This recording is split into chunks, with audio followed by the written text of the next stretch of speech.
আপনি যদি 10 জন winger select করেন তার মধ্যে হচ্ছে গিয়ে রাফিনাকে আপনার রাখতে হবে। ওয়ার্ল্ডের 10 জন রাইট উইং এর ভিতরে রাফিনাকে রাখতে হবে। হ্যাঁ, ব্রাজিলিয়ানরা তাকে নিয়ে কথা বলতেই পারে, তাকে নিয়ে কথা বলা স্বাভাবিক, এটা নর্মাল, এটা অস্বাভাবিক কিছু না। রাফিনহাকে নিয়ে ব্রাজিলিয়ানরা স্বপ্ন দেখে, ব্রাজিলিয়ানরা রাফিনহার নিয়ে বড় ধরনের কিছু আশা করে। আপনি একটা জিনিস চিন্তা করেন, গত সিজনেও রাফিনহা ব্যালন ডি'অরের 5ম স্থান অধিকার হয়েছে এবং কারো কারোর মতে রাফিনহা ব্যালন ডি'অরের যোগ্য। এই সিজনেও বার্সেলোনার হয়ে বেশ ছন্দে আছে, বেশ ভালো করতেছে রাফিনা। এখন ব্রাজিল টিমে কেন এরকম?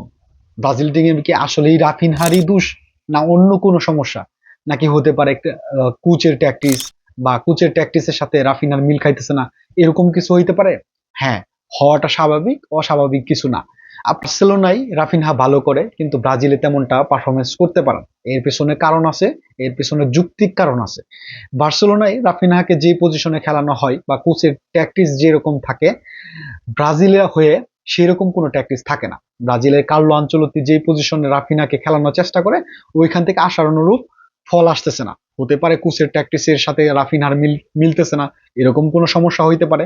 তবে রাফিনহার যে পজিশন, এখান থেকে হচ্ছে গিয়ে আপনাকে বল দিতে হবে, রাইট উইং এ বল দিতে হবে, এমন কিছু বল দিতে হবে যেটাতে হচ্ছে গিয়ে রাফিনা গোলে কনভার্ট করতে পারবে। কিন্তু এইরকম কোনো বল ব্রাজিলের মিডফিল্ডার থেকে রাফিনা পাইতেছে না, জন্য হইতেছে গিয়ে রাফিনা পুরোপুরি ফ্লপ থাকতেছে। আপনি বার্সেলোনার খেলার স্টাইল দেখেন, ওইখানে আছে লামিন ইয়ামাল, পেদ্রি, হ্যাঁ, ওদের কাছ থেকে একদম ক্রিয়েটিভ টাইপের কোনো কিছু বল পাইতেছে, যেগুলো হচ্ছে গিয়ে সুন্দর গলে কনভার্ট করতে পারতেছে। কিন্তু ব্রাজিল থেকে ওরকম কোনো বল পাইতেছে না যেগুলো হচ্ছে গলে কনভার্ট করব।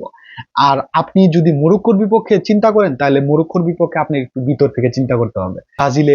ব্রাজিলের ট্যাকটিস নিয়ে চিন্তা করলে হয়তো না। মরক্কো ব্রাজিলকে নিয়ে ভালো করে পড়াশোনা করছে, যার ফলে মরক্কো ভালো করছে।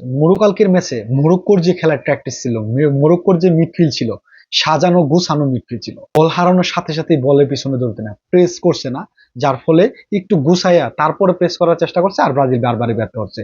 কিন্তু দেখেন মরক্কোর কথা চিন্তা করেন, মরক্কো কিন্তু প্রত্যেকবারই বল হারানোর সাথে সাথে একদম প্রেস করছে এবং বল উইন করছে। উইন করার পিছনেও মিডফিল্ডারদের অবদান আছে। গতকালকের ম্যাচে ব্রাজিলের মিডফিল্ডার প্রত্যেকটাই ছিল ফ্লপ। আপনি মিডফিল্ডার থেকে যদি ভালো একটা বল না আসে, উইঙ্গাররা তেমন কিছু করতে পারবেন। ঠিক আছে,